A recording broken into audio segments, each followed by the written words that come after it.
Jeffrey Dahmer est responsable de 17 meurtres confirmés entre 1978 et 1991 aux États-Unis. Son affaire est l'une des plus documentées de l'histoire criminelle moderne.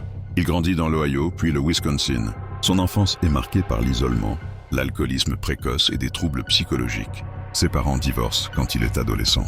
En 1978, à 18 ans, il commet son premier meurtre sur un autostoppeur. Le crime reste inconnu des autorités pendant plus de 10 ans.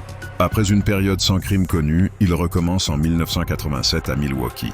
Ses victimes sont principalement de jeunes hommes, issus de minorités. Dahmer attirait ses victimes chez lui en leur promettant de l'argent pour des photos, puis les droguait avant de les tuer. Plusieurs fois, la police aurait pu l'arrêter plus tôt.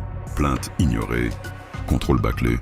Et en 1991, une victime mineure blessée est rendue à Dahmer malgré l'intervention de témoins. Le 22 juillet 1991, une victime parvient à s'échapper. La police découvre dans son appartement des preuves irréfutables reliant Dahmer à de nombreux meurtres. Il avoue calmement ses crimes et explique leurs détails lors des interrogatoires.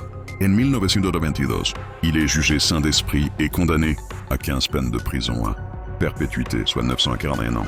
Le 28 novembre 1994, Jeffrey Dahmer est tué en prison par un autre détenu. Son affaire révèle surtout de graves défaillances policières, du racisme institutionnel et le manque de protection des victimes vulnérables. Aujourd'hui, son histoire est étudiée comme un cas criminologique majeur. Non pour être glorifié, mais pour comprendre comment de tels crimes ont pu durer aussi longtemps.